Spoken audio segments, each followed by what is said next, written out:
Hi everyone, I'm Courtney, one of your dietitians. Today I thought we would do a recipe for a quick, easy pantry meal, basically. So we are having lots of requests for easy, quick recipes for ingredients that you've got on hand. It's a little bit chilly and gray outside today, so my thought goes immediately to soups and stews. You can really change this up for whatever that you have on hand. The ingredients that I'm using today are basic for what I normally have in the house, but whatever you've got in your pantry and your freezer, definitely you can utilize those veggies as well. So today what we're gonna do is a veggie type stew. I'm going to use some unsalted chicken stock. And you could definitely keep this vegetarian by using an unsalted veggie stock if you wanted. You want to definitely use unsalted so that you're in control of the sodium. If you can't find unsalted, just buy low sodium because low sodium means it'll be no more than 140 milligrams of sodium per serving. Remember that with things like the stocks and broths, when it says lower sodium, it just means lower than the original. So it still is going to be really high in salt, and it might be a little saltier than what you're anticipating. So just be mindful of that. I think it's important for us to be in control of the ingredients that we have. So I'm starting with some unsalted chicken stock, some crushed tomatoes, also no added sodium salt there. I'm gonna use some tomato paste to kind of thicken up the broth a little bit and make the flavor a little bit more rich.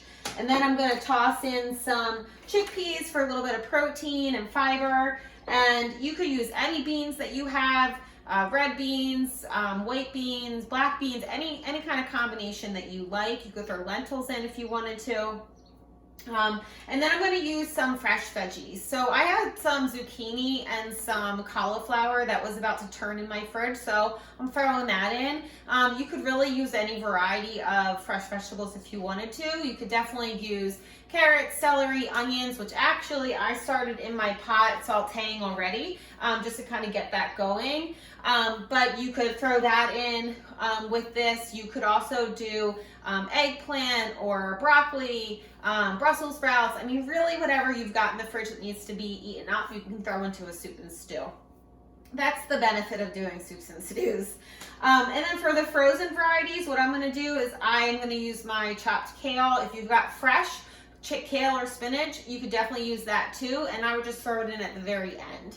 I'm going to use some frozen green beans, some corn and lima beans, and I'm going to throw in a little bit of butternut squash to add some sweetness to the soup.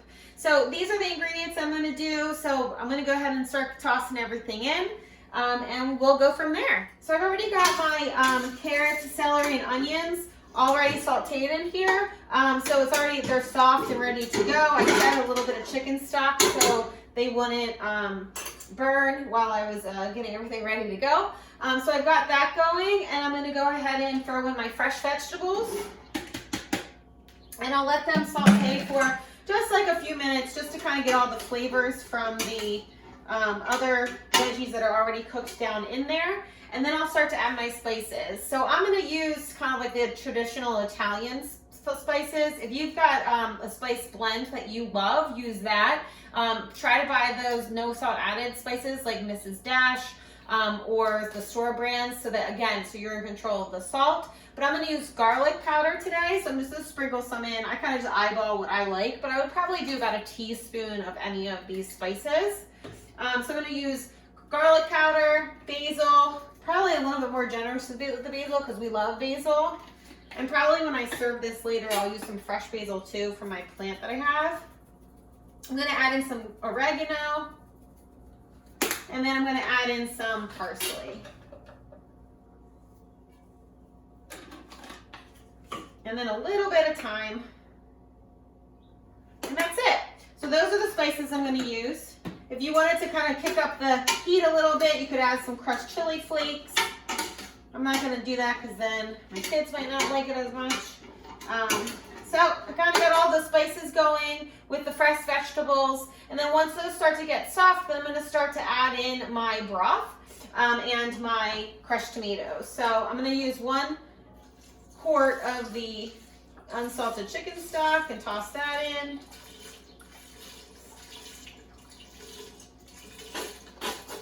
All right. And then I'm going to add in my crushed tomatoes. And my chickpeas, I drained and rinsed because I wanted to get rid of some of the excess sodium that's in there. I didn't see any no salt added beans in the grocery store. I think everything's a little bit sparse right now. So you can drop the sodium by 30% by draining and rinsing the beans. So I'm going to add in my chickpeas. And then I'm going to add in some tomato paste. Probably not this whole container. I think probably I'll only add in about 2 tablespoons worth. And then you can freeze this when you're done with it so it doesn't, you don't waste it. Because a lot of times something like this will end up in the back of your fridge and you won't even realize what it is because it's in a little container. So what I do is I put it into like little ice cube tray, and then you can freeze them in individual portions. Then you can put them in a baggie and then label them and stick them in your freezer, and then you can use them whenever you've got kind of like a recipe like this, because you don't need all of this, and even though they're small.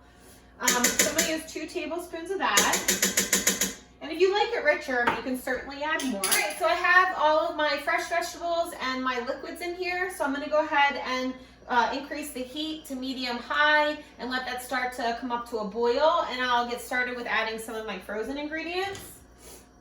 I'm going to add in some corn, lima bean mixture. Again, whatever combination that you like, add in. You can add in as much and as little as you like. If you like it more of a stew base, then you'll add more of all of the vegetables.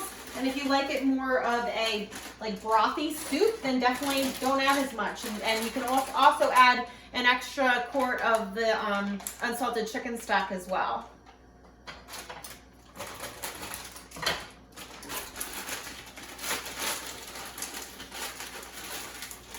All right. And that's about it. So I'm going to go ahead and put the lid on this. Let this come up to a full boil. And then I'm going to bring it down to a simmer, and I'm going to let it simmer for probably 20 minutes or so. You could certainly let it simmer for longer, and then that's going to be it. And if you didn't want to do this on the stovetop, you could also do this in a crock pot. I would put it on like medium, the low medium setting for 2 hours. You can throw all the ingredients in at once, except I wouldn't do the green leafies, whether they're fresh or frozen, because they'll break down a lot. But throw everything else into the crock pot, set it, forget it for 2 hours, and then it'll be ready to go. When this is done, you could certainly freeze it in smaller individual containers, or just throw the pot in the container of it in the fridge, and then you can kind of eat off of that. It really helps to kind of utilize some of the ingredients that you've got in the fridge that might be starting to turn, or if it's towards the end of the week and you haven't made the next grocery shopping trip, this can be completely done out of your freezer and your pantry, and you don't even need to get any fresh ingredients at all. All right, and that's it. It's about a 30-minute quick super stew. I brought it to a boil and then brought the temperature down to low and let it simmer for about 20 minutes. And then you got this beautiful, colorful veggie super stew. So I'm probably gonna have mine with a little bit of fresh Parmesan grated on top and a crusty whole wheat roll tonight with dinner. You enjoy however you prefer to have it. You could toss in some leftover chicken from the night before, dice it up and throw it in, and it's a complete meal, and you don't even have to add anything else to it. Till next time, you guys have a great day. Stay safe, stay healthy, and I'll see you soon. Bye.